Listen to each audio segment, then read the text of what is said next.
The new Peugeot 508 SW is a station wagon that is in no way inferior to the sporty 508 sedan. The exterior attracts immediate attention and lifts the Peugeot out of the mass of the offered station wagons. But what about the things that you expect from a typical station wagon? During the test drive in the new 225 horsepower Peugeot 508 SW 1.6-liter PureTech 225 in the GT line trim level, Lars shows us what else the Peugeot 508 SW has to offer. Welcome to the coast of Portugal. Today we're going to drive the brand new Peugeot 508 station wagon. So this is a car with some space. And that car wants to compete against cars like the Volvo V60 or the Volkswagen Passat Estate. If it does work and what else the car has to offer, let's find out now.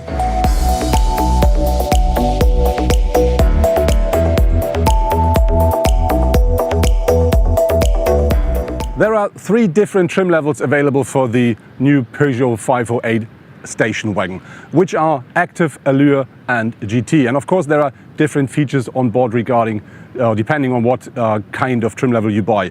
For instance, all of them look very similar to the standard 508. You find the same big air intakes down there. You have the same grille with the big line here at the front, and of course you have the 508 at the front of the hood. But I think that car really comes very sporty because the hood goes very much down to the ground, so that really gives the car a very solid stance. And then when you look at the rest of the car, it looks very sporty, and one reason for that are these very thin headlamps. Very important here, you can have them as standard with a base version as halo headlights, but if you want the LED package, that's going to cost you 1,200 euros, and you can as another option buy the GT line package, which then includes the full LED lights, but that costs you 2,200 euros. Our car, the GT, features that as standard, and very important is all of the models, they come as standard with LED daytime running lights.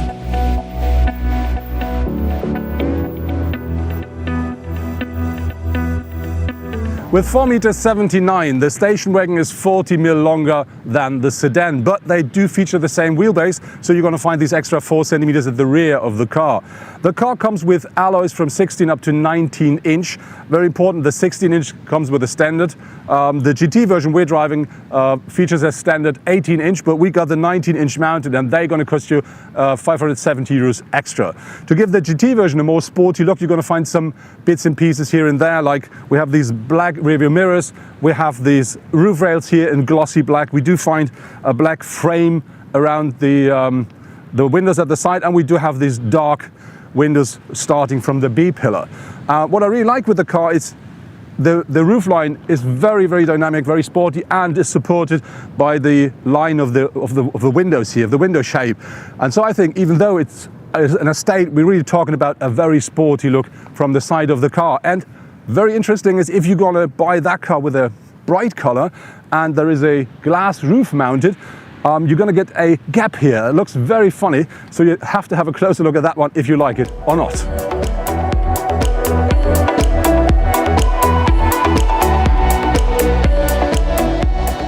Looking at the rear of the station wagon, you're going to find loads of black bits and pieces. And what I really do like is beneath this completely pitch black rear window, you find the Peugeot sign. And I really do like this because this is a very nice break here at the rear of the car. On top of this, we have this black stripe here, including the taillights, and they are dark, as you can see as well. And with our car, because of the GT version, they come with full LED technology. And then we do find this diffuser here with a big 2 exhausts at the rear, and this together gives the car really a sporty look from the rear. And then when you look at the whole of the rear of the car, you get that kind of a shape. It looks a bit like a frog from the rear, and this is because of these big shoulders here. So I think for an estate, the rear view of that car really is absolutely nice. The base model of the Peugeot 508 station wagon with the 130 horsepower diesel on board costs from 32,350 euros onwards and is therefore competitive. For comparison, the Passat Estate with a manual gearbox and 150 horsepower diesel is sold from 32,975 euros. And a Volvo V60 starts from 37,500 euros onwards. What I really like with the 508 is the interior, because we do have very nice materials and nice craftsmanship, and it looks completely different and very well organized. And we do have the so-called iCockpit in the car, which means we have quite a tiny steering wheel, which is very low down to the ground, and you have to look above the steering wheel into the cockpit, which is completely unusual. But the moment you get used to it, this is absolutely fine. So it's different, but quite nice. In addition to two cup holders in the center console, the 508 has both a small storage compartment next to the gear shift knob and the typical storage space under the armrest. The storage pockets in the doors are looking quite narrow, but provide sufficient space. The 508 station wagon comes very well equipped, so even when you buy the base model, you will then have for free a 12.3-inch full digital cockpit on board. The car features a traffic sign recognition, it features a lane assist, and it also features a cruise control, only to pull out some of the points. On top of the full digital cockpit, you will have an 8-inch touchscreen here at the center of the car, and if you buy the Allure trim level, you will then instantly have a 10-inch screen. And the only way to top up this one is you can buy the 3D sat-nav system, but that comes with extra costs. One of the highlights of the optional driver assistance systems of the 508 is the so-called night vision. Here, an infrared camera detects living beings in front of the vehicle in a distance of up to 200 meters. The 508 station wagon always gives you the feeling that you really have the car under nice control. The steering is precise enough without being nervous, and I think the suspension as well as the brakes, they really do a good job.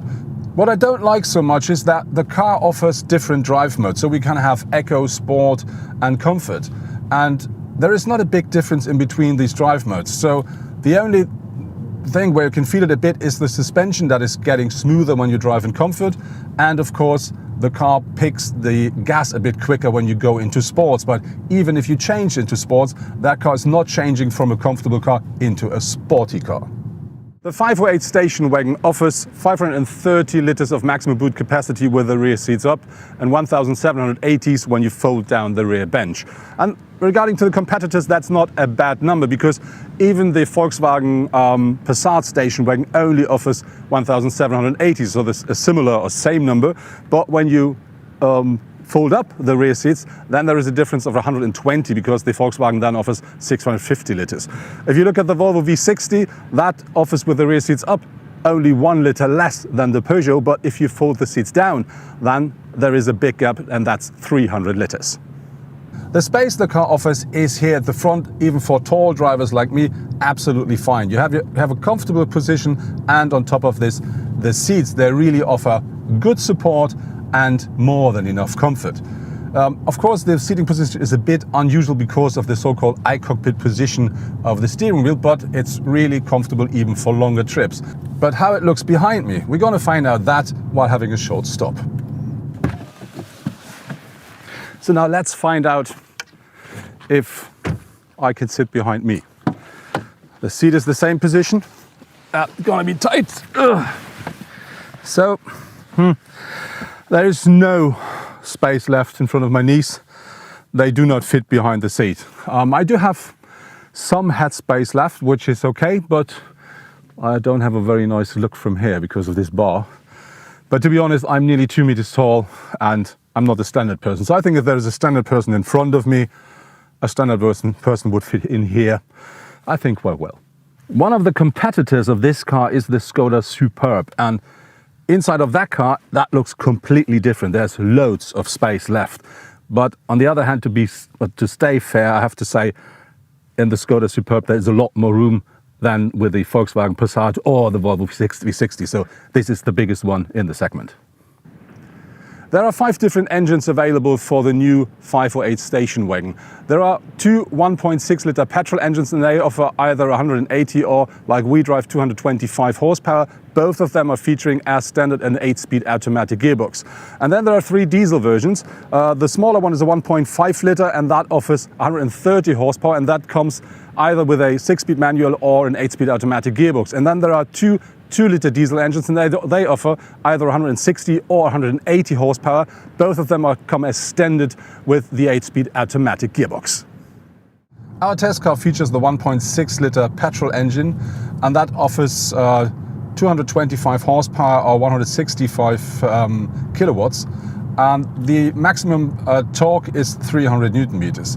And that is combined as standard with an 8-speed automatic gearbox. And this package really works well. The car is on one hand very quiet and very easy to drive, and on the other hand it offers enough power if you want to drive the car a bit more sporty. But because of the very small engine, the car of course needs some revs. So if you want to drive sporty, the revs really going up, and then the 8-speed automatic gearbox have to work a bit more to provide you with the power you want. So this is the only downside for me regarding to the small engine, that you really need some revs to get the power you want. Peugeot says our test car should take about 5.7 liters per 100 kilometer driven. To be fair, I have to say that we're not driving standard, because we have to stop very often, turn around because of the camera shots. But on the other hand, during our test drive, our car took a little bit less than 10 liters per 100 kilometer driven, so that really is a big difference. Peugeot is working on the electrification of its fleet. And so there should be a plug-in hybrid variant of the Peugeot 508 presented at the end of 2019. That was my test drive with the new Peugeot 508 station wagon. First, we have to talk about the things I don't like so much. The first thing is the petrol engines. There are only 1.6-liter engines available, and I think they should have as an offer maybe a bigger engine, because I'm not a big fan of these high revs when you drive the car a bit more sporty. The other thing I do not like so much is we do have plenty of space at the front seats. We do have a very reasonable boot size, but the rear seat bench is quite comfortable, but there are competitors, they do offer more space in an estate. But now let's talk about the things I really do like. And this is at first, the exterior design of the car. And that car looks as good as the sedan. I like the front a lot, I like the rear a lot, and the side is a beauty as well. And then when you look at the interior of the car, that really is high class and it really looks fantastic. The only thing you have to decide is if you like the position and the size of the steering wheel because of the so-called iCockpit. But I think you should find out that by yourself just by having a longer test drive.